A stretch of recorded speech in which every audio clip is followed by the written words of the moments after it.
Good afternoon to all of you. हम लोग का आज गुड का afternoon. Topic good afternoon ma'am. Good afternoon बेटा। आज हम लोग का टॉपिक है रेटिनोस्कोपी। ठीक है,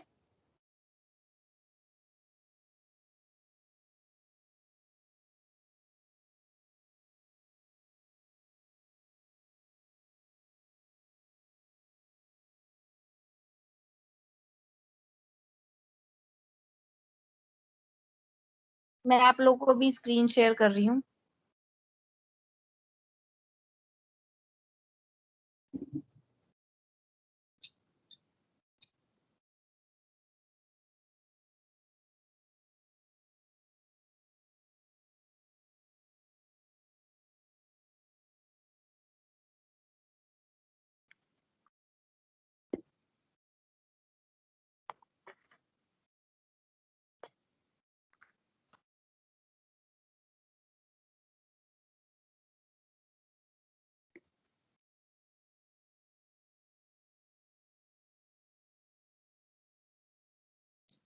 रेटिनोस्कोपी, ठीक है, it is a technique used to obtain an objective measure of refractive status of an eye. ठीक है, एक आई का जो रिफ्रैक्टिव स्टेटस है ना, उसको ऑब्टेन करने के लिए ये एक टेक्निक है जिसे हम यूज करते हैं। क्या ऑब्टेन करने के लिए? Objective measure of refractive status of an eye by using an instrument, retinoscope. ठीक है, समझ में आया? रेटिनोस्कोपी क्या होती है?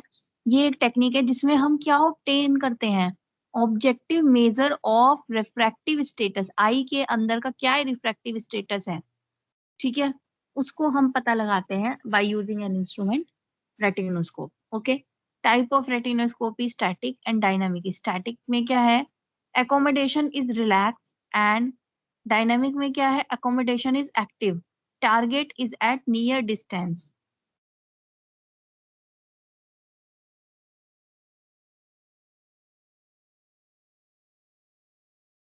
ठीक है, टाइप्स ऑफ रेटिनोस्कोपी। रेटिनोस्कोप, पहले तो रेटिनोस्कोपी की टाइप था स्टैटिक एंड डायनामिक।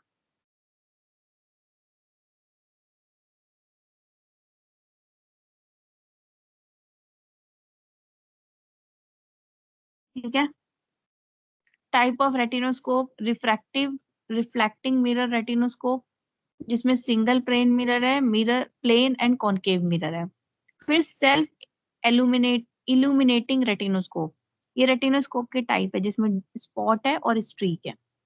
ठीक है, स्ट्रीक रेटिनोस्कोप के बारे में अब मैं आप लोगों को बताऊंगी। कुछ समझ में आ रहा है आप लोगों को?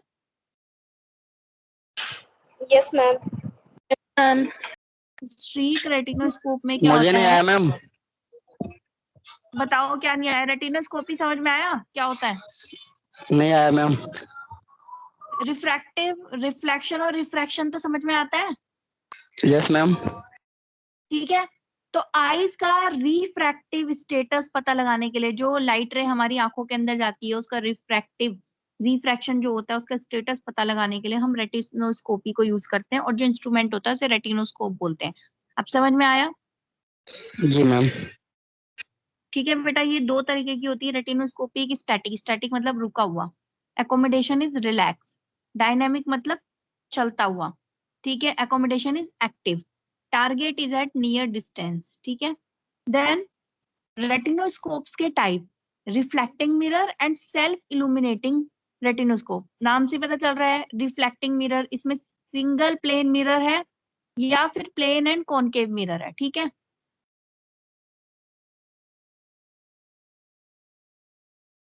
समझ में आ रहा है? एंड सेल्फ इल्यूमिनेटिंग रेटिनोस्कोप्स क्या होते हैं? इसमें स्पॉट रेटिनोस्कोप होता है, स्ट्रीक रेटिनोस्कोप होता है। अब समझ में आ रहा है अंकित बेटा कुछ? Yes ma'am. अब मैं एक एक करके आप लोग को इनके बारे में बताऊंगी। स्ट्रीक रेटिनोस्कोप, ठीक है बेटा, लाइट सोर्स इसमें क्या होती है? लीनियर होती है, intensity and type of beam को हम कंट्रोल कर सकते हैं। ठीक है,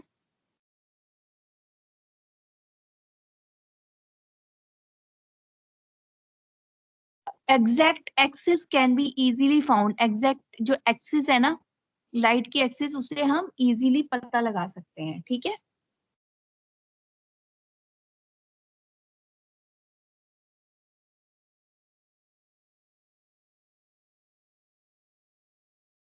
समझ में आया? लाइट सोर्स क्या है? लीनियर है। Intensity and type of beam को हम कंट्रोल कर सकते हैं। एग्जैक्ट एक्सिस को हम इजीली पता लगा सकते हैं। ठीक है, दो सिस्टम होते हैं इसमें, प्रोजेक्टिंग एंड ऑब्जर्वेशन सिस्टम। देखो लीनियर लाइट सोर्स जा रही है ना, सीधी सीधी। प्रोजेक्टिंग सिस्टम में क्या क्या चीजें होती है? Bulb, condensing lens, mirror, sleeve, rheostat. And observation system में क्या क्या होता है बेटा? पीप होल, जिसमें कि क्या देखता है ऑब्जर्वर? रेटिनल रिफ्लेक्स देखता है ऑफ द पॉइंट। कुछ समझ में आया?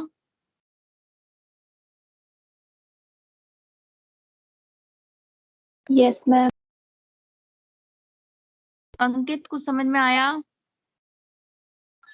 नहीं मैम।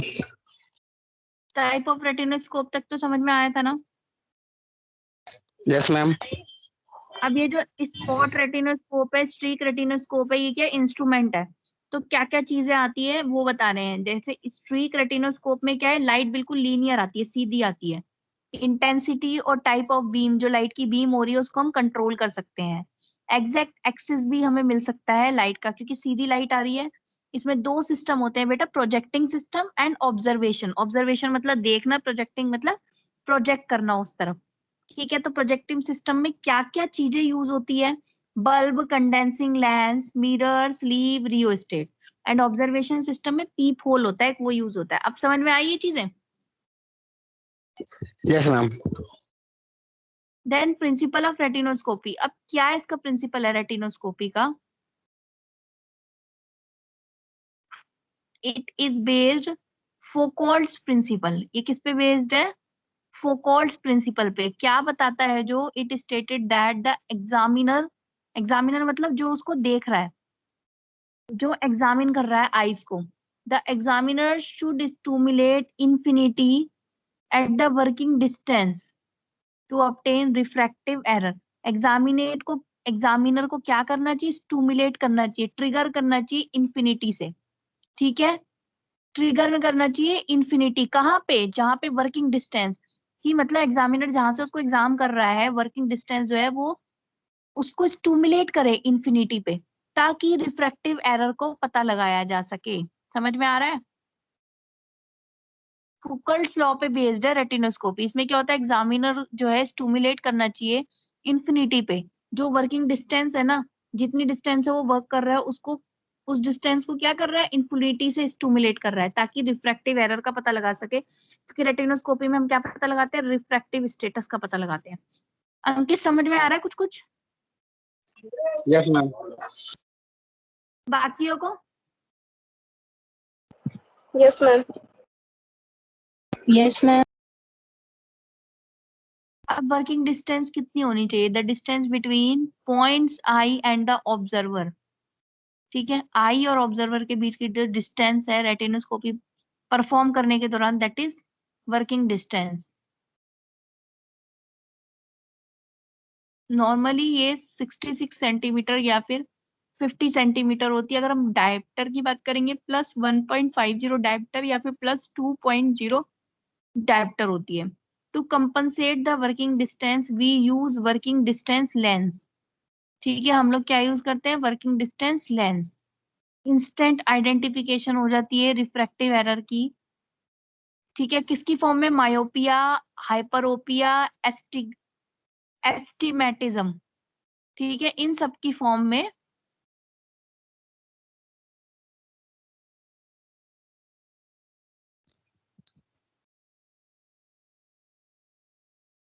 ठीक है, तो वर्किंग डिस्टेंस समझ में मैम आया क्या? मायोपिया क्या है?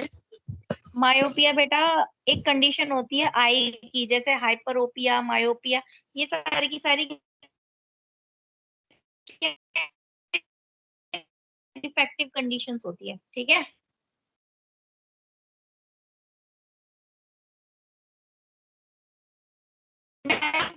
तो ये वर्किंग डिस्टेंस क्या है, कितनी होती है, उसको कंपनसेट करने के लिए हम क्या करते हैं? और आइडेंटिफिकेशन जो होती है रिफ्रैक्टिव के थ्रू हम करते हैं, और क्योंकि हम रिफ्रैक्टिव एरर ही तो पता लगा रहे हैं। fixation target. The target given to the point should be 20/200 या 6/60 in Snellen chart. याद हो मैंने Snellen chart पढ़ाया था पिछली क्लास में, जिसमें लेंसेज के बारे में आपको बताया था, ठीक है। It is given to patient to relax accommodation during retinoscopy, ठीक है। इसका मतलब पता है क्या है? स्नेलन चार्ट दिख रहा है जिसमें ई बना हुआ है, EEMCAGC लिखा हुआ है नीचे, वो है स्नेलन चार्ट। तो फिक्सेशन टारगेट का मतलब क्या होता है? The target given to the point, जो टारगेट है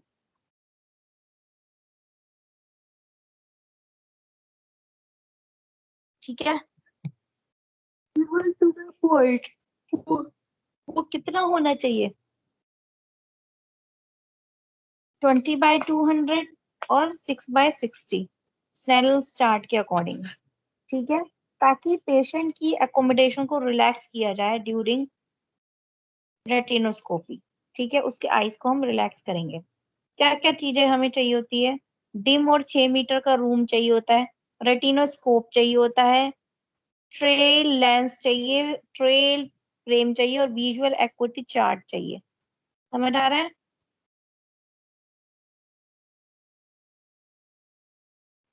Yes, ma'am. अनिल, अंकित को समझ में आ रहा है? Yes, ma'am. अब क्या प्रोसीजर होता है? Tell the patient about the test. Patient को पहले टेस्ट के बारे में बताओ। The patient should be instructed to fixate the distance target. उसको एक पर्टिकुलर जो टारगेट डिस्टेंस है उस पर बिठाओ। The patient right eye, patient की सीधी आंख जो है वो एग्जामिन होनी चाहिए विद द एग्जामिनर की राइट आई। एग्जामिनर की राइट आई के साथ वो एग्जामिन होनी चाहिए with the retinoscope in right hand पे रेटिनोस्कोप रख के। और ऐसे ही लेफ्ट के साथ है, लेफ्ट आई जो होगी पेशेंट की वो एग्जामिनर की लेफ्ट आई के साथ होनी चाहिए विद द रेटिनोस्कोप उसके लेफ्ट साइड पे, ठीक है। फिर वर्किंग डिस्टेंस मेंटेन होनी चाहिए, आर्म लेंथ की डिस्टेंस होनी चाहिए 66/50 सेंटीमीटर। एग्जामिनर की दोनों आई ओपन होनी चाहिए। एग्जामिनर जो है स्टे होना चाहिए as close to visual axis as possible, ठीक है। The examiner should not instruct the view of target. Examiner जो है, जो व्यू ऑफ टारगेट है, जो टारगेट देख रहे हैं हम, वो इंस्ट्रक्ट नहीं करेगा। सिर्फ अभी तो बताया है कि कैसे बैठना चाहिए उसे। एग्जामिनर के 4 प्राइमरी मेरिडियन होने चाहिए, 90 degree angle, 45 degree angle, 180 degree angle, 135 degree angle, ठीक है, विदाउट एनी लेंसेज। ये 4 एंगल होने चाहिए। 3 पॉसिबल रिफ्लेक्स में be observed. 3 possible reflex observe करे जाते हैं। क्या? With motion the patient is hyperopic, emmetropic और myopic lens, then dioptric value of working distance. और अगेंस्ट द मोशन, अगर मोशन के अगेंस्ट जाएंगे तो पेशेंट मायोपिया जो है वो ज्यादा होगा as compared to dioptric value of working distance. Neutrality जो होगी, पेशेंट की मायोपिया इक्वल होगा dioptric value of working distance. अभी मैंने पीछे वर्किंग डिस्टेंस बताया था क्या होता है, बताया था ना।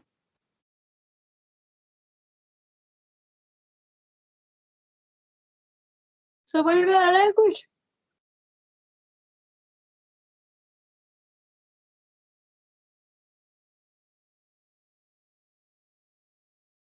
बेटे कुछ समझ में आ रहा है? Yes, ma'am. ओके अंकित, तुम्हें भी आ रहा है? नहीं आ रहा मैम। प्रोसीजर समझ में आया है?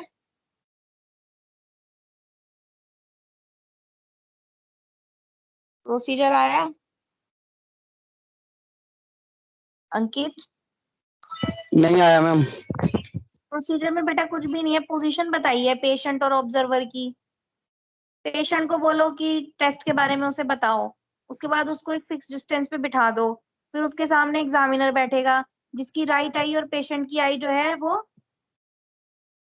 राइट आई उसकी राइट आई को एग्जामिन करेगी, लेफ्ट आई उसकी लेफ्ट आई को एग्जामिन करेगी, और राइट आई जब राइट आई को एग्जामिन करेगी तो राइट साइड पे टेलीस्कोप रखा जाएगा, रेटिनोस्कोप रखा जाएगा, सॉरी, ठीक है। और लेफ्ट आई जब लेफ्ट को एग्जामिन करेगी तो लेफ्ट पे रेटिनोस्कोप रखा जाएगा। आर्म के लेंथ की, हाथ के लेंथ की जो डिस्टेंस है 66 डिवाइडेड बाय 50 सेंटीमीटर होगी। एग्जामिनर को दोनों आंखें अपनी ओपन रखनी है, और examiner should stay as close to visual axis. Examiner कहाँ पे होना चाहिए, जितना ज्यादा क्लोज उसकी देखने की एक्सिस हो, ठीक है।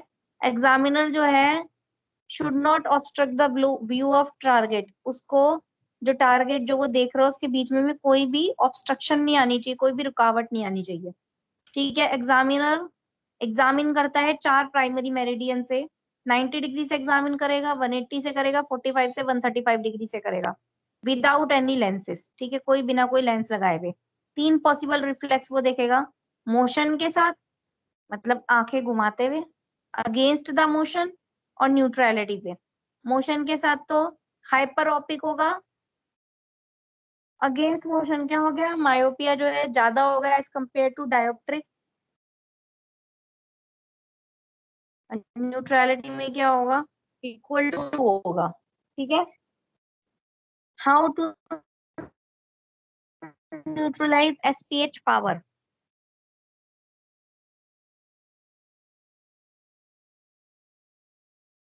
ठीक है। एग्जाम्पल, पेशेंट के अंदर अगर एरर आया +3 डायप्टर एसपीएच का, we will get the movement without any lens 66 centimetre पे, ये एक स्टैंडर्ड इन्होंने बता रखा है।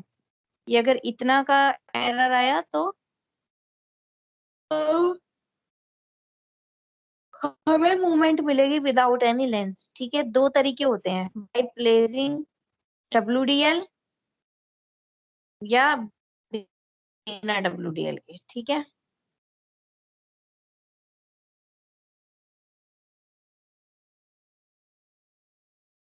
कुछ समझ में आ रहा है, ये बिल्कुल नहीं आ रहा है?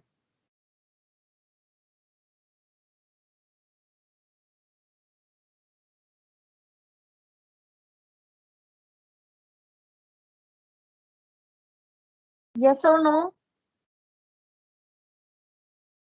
Yes, ma'am.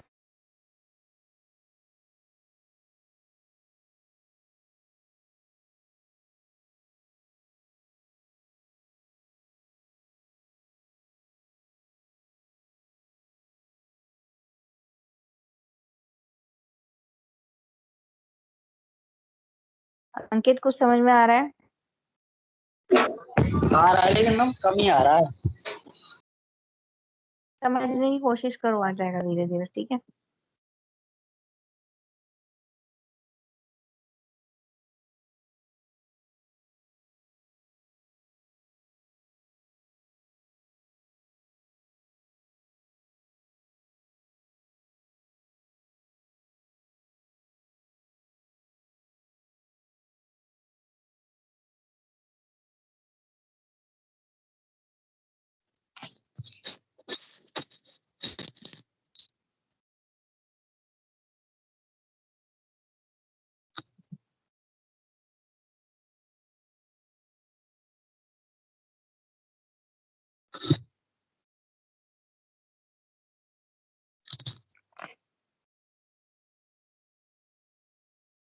अब प्रॉपर्टीज ऑफ रिफ्लेक्स, ठीक है। रिफ्लेक्स की प्रॉपर्टी है ब्राइटनेस, डिम है कि ब्राइट है, फार फ्रॉम न्यूट्रलाइजेशन से दूर है कि पास है, विथ पतली है कि चौड़ी है, फार फ्रॉम नियर है या क्लोज है, स्पीड स्लो है फास्ट है, मूवमेंट की डायरेक्शन विद है अगेंस्ट है, far from need close to the need, need more plus need more minus, ये सब प्रॉपर्टीज है रिफ्लेक्स की। न्यूट्रलिटी, न्यूट्रलिटी में क्या हुआ, कोई भी मूवमेंट नहीं है, पूरा का पूरा प्यूपिल जो है वो लाइट से फिल हो गया। Sometime the reflex will break equally, कभी कभी रिफ्लेक्स जो है इक्वली ब्रेक होता है। अब है रिकॉग्नाइजिंग द एस्टिग्मेटिज्म, पीछे हमने पढ़ा था ना,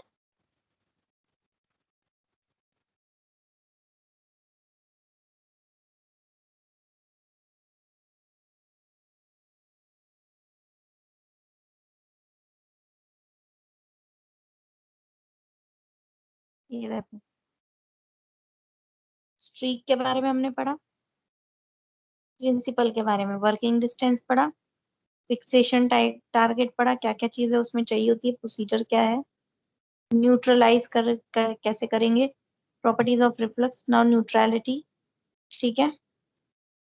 और रिकॉग्नाइजिंग द एस्टिग्मेटिज्म, मैंने एस्टिग्मेटिक लेंसेस पढ़ाए थे ना आप लोगों को, वही पता लगाना आईज के अंदर एस्टिग्मेटिज्म का, ठीक है। If one meridian has against movement, अगर एक मेरिडियन में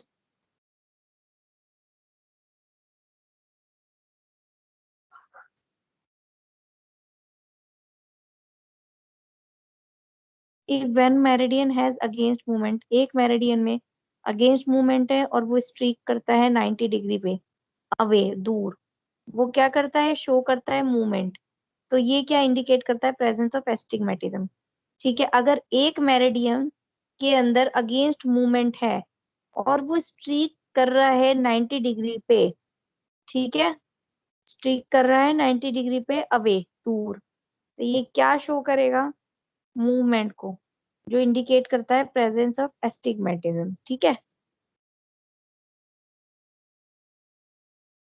if both meridian are with movement, पहले तो अगेंस्ट मूवमेंट था, अब क्या है, विद मूवमेंट है, ठीक है। In case of astigmatism you will observe different speed, brightness, with from one meridian to another meridian, कब, जब विद मूवमेंट है, और अगेंस्ट मूवमेंट है तो एस्टिग्मेटिक की प्रेजेंस शो होगी, और अगर विद मूवमेंट होंगे तो एस्टिग्मेटिज्म के केस में स्पीड, ब्राइटनेस और विथ जो है एक मेरिडियन से अनदर मेरिडियन की अलग अलग होगी। Now neutralise the slow movement, अब अगेंस्ट हो गया, टुवर्ड हो गया, अब अगेंस्ट हो गया, विद हो गया, अब न्यूट्रलाइज करना स्लो मूवमेंट फर्स्ट, और फिर उल्टा fast movement in against movement, ठीक है।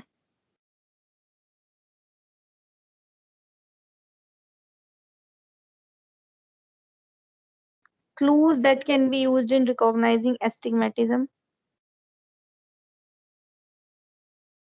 thickness, intensity, break and skew phenomena, and straddling the axis.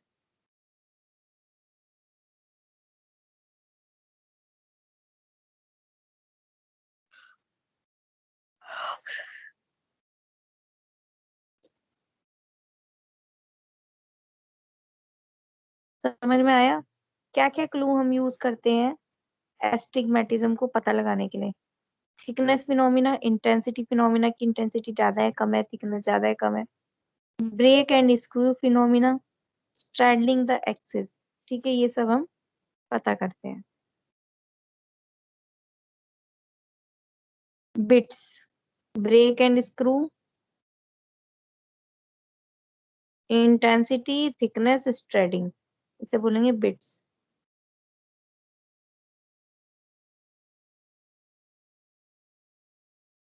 अब एक एक करके एक एक के बारे में बताएंगे। Thickness, narrowest on the correct axis,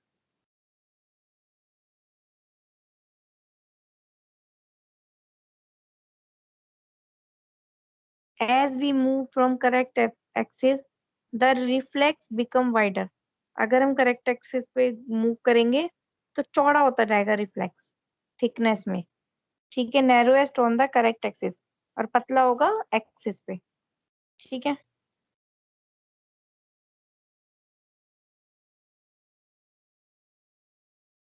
intensity क्या होती है बेटा, reflex become brightest on the correct axis,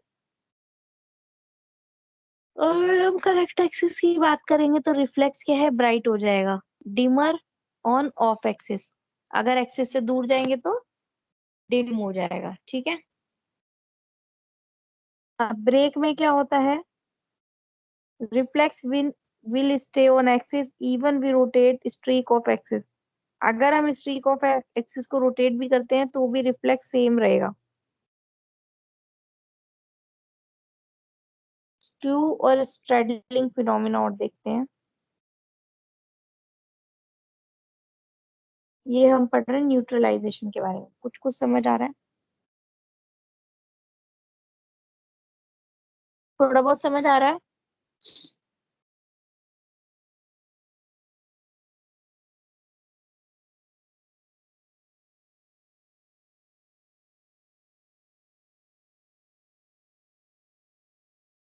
बताइए, कुछ समझ में आ रहा है? Yes ma'am. Yes ma'am.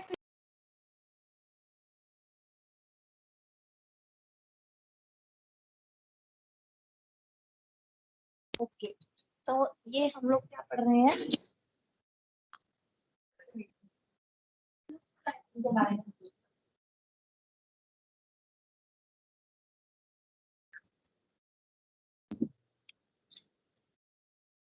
समझ में आ रहा है?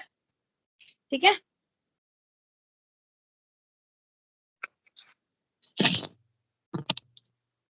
Yes ma'am.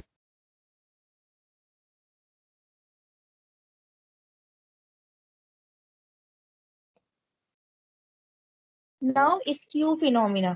EV streak of the axis the reflex, इससे क्या होगा? करेक्ट एक्सिस पे जाएगा और ये हमें क्या गाइड करेगा? Back on the correct axis. Skew phenomena क्या होता है? If we streak off axis, the reflex will tend to travel along the correct axis. अगर हम स्ट्रीक करेंगे एक्सिस पे नहीं, ऑफ एक्सिस पे, तो रिफ्लेक्स क्या करेगा? करेक्ट एक्सिस पे ट्रेवल करेगा।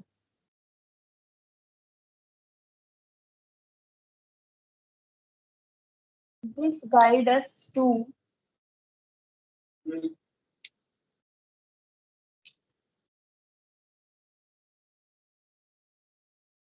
और ये हमें क्या गाइड करेगा?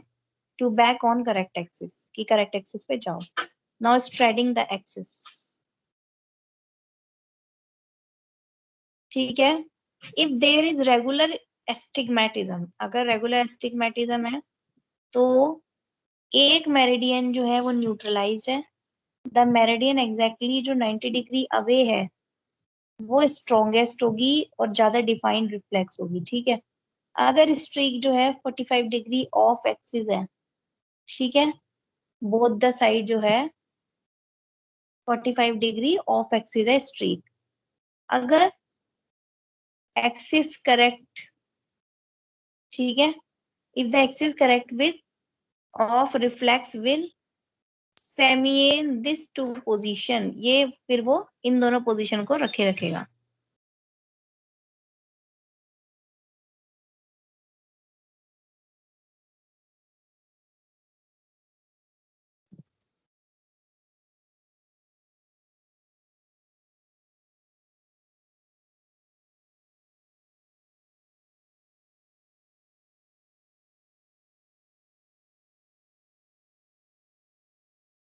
सभी स्टूडेंट्स कहाँ गायब हो गए थे? मैम एकदम से रिमूव हो गए थे।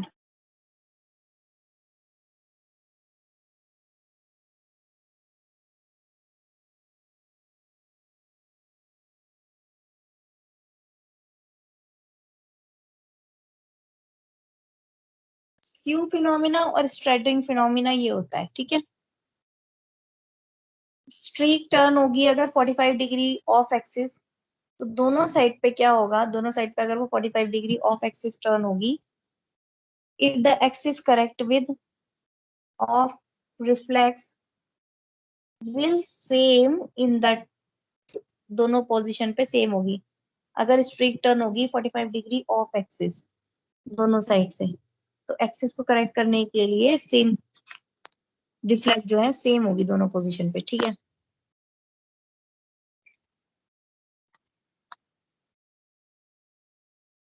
How to confirm the neutralisation? 3 तरीके से हम कंफर्म कर सकते हैं। चेंज करके वर्किंग डिस्टेंस को, मूव करके स्लीव अप को, और चेंज करके लेंस को। ठीक है।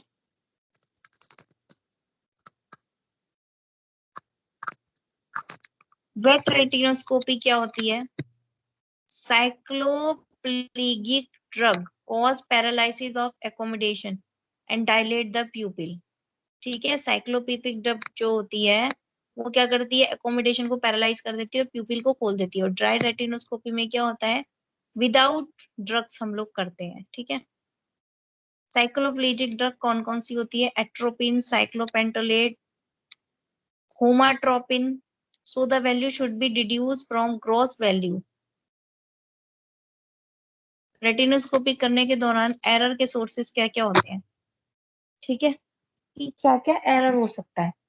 क्या क्या हो सकता है? इनकरेक्ट वर्किंग डिस्टेंस इनकरेक्ट होना, failure to locate principal meridian को लोकेट नहीं कर पाना ठीक से, scoping of the patient visual axis, patient की जो विजुअल एक्सिस है उसको स्कोप ना करना, कॉर्नियल स्कार, छोटा प्यूपिल, अनकंट्रोल्ड एकोमोडेशन, कैटरेक्ट होना, पेशेंट को मोतियाबिंद जिसे कहते हैं, इनएक्सपीरियंस्ड होना, डिफेक्ट इन ट्रायल लेंसेज के अंदर डिफेक्ट होना, लैक ऑफ पेशेंट कोऑर्डिनेशन, ये सारे के सारे पेशेंट के कोऑर्डिनेशन में कमी, ये सारे के सारे जो होते हैं वो एरर कर सकते हैं रेटिनोस्कोपी में। ठीक है,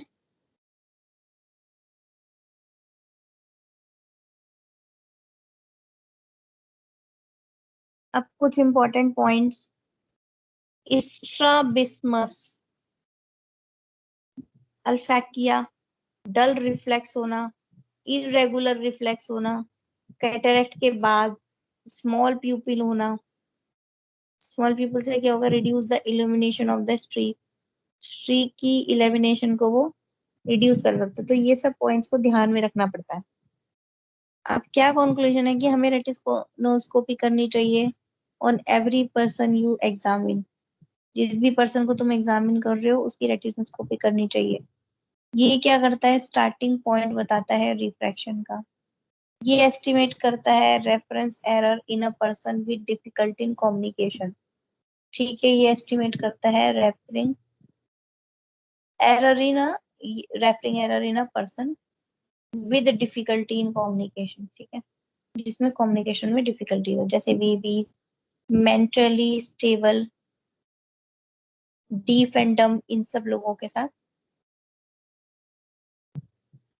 इन सब लोगों का रेफरेंस एरर बताता है। ठीक है, डिटेक्ट सम आई डिजीज जैसे कैटरेक्ट के बारे में, कॉर्नियल एबनॉर्मलिटीज, इन सब के बारे में बताता है। ठीक है, कुछ क्लियर हुआ?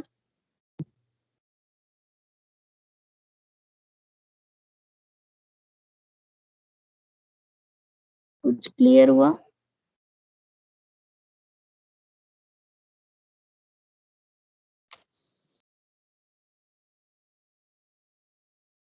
कुछ क्लियर हुआ? Yes ma'am. Yes ma'am.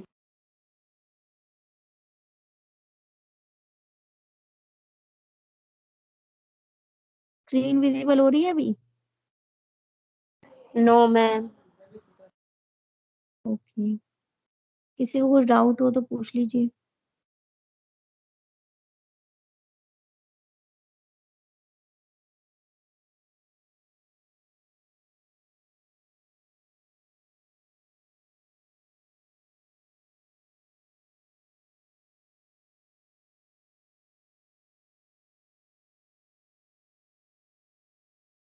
किसी को कुछ पूछना हो तो पूछ सकते हैं।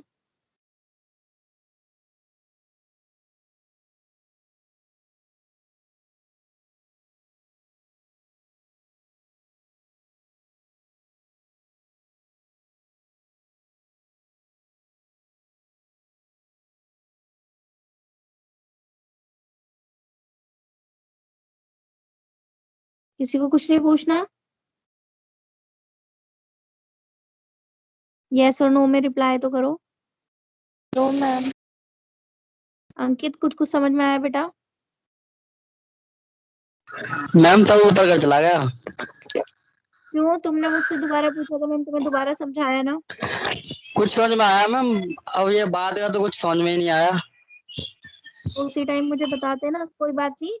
आप इसको एक बार पढ़िए, नहीं आता तो मैं दोबारा बताती हूँ आपको, ठीक है? Okay ma'am. बेटा उसी टाइम पूछ लिया करो जो नहीं समझ में आया। मैं बार बार पूछती हूँ समझ में आया, तुम लोग कहते हो समझ में आया। ठीक है,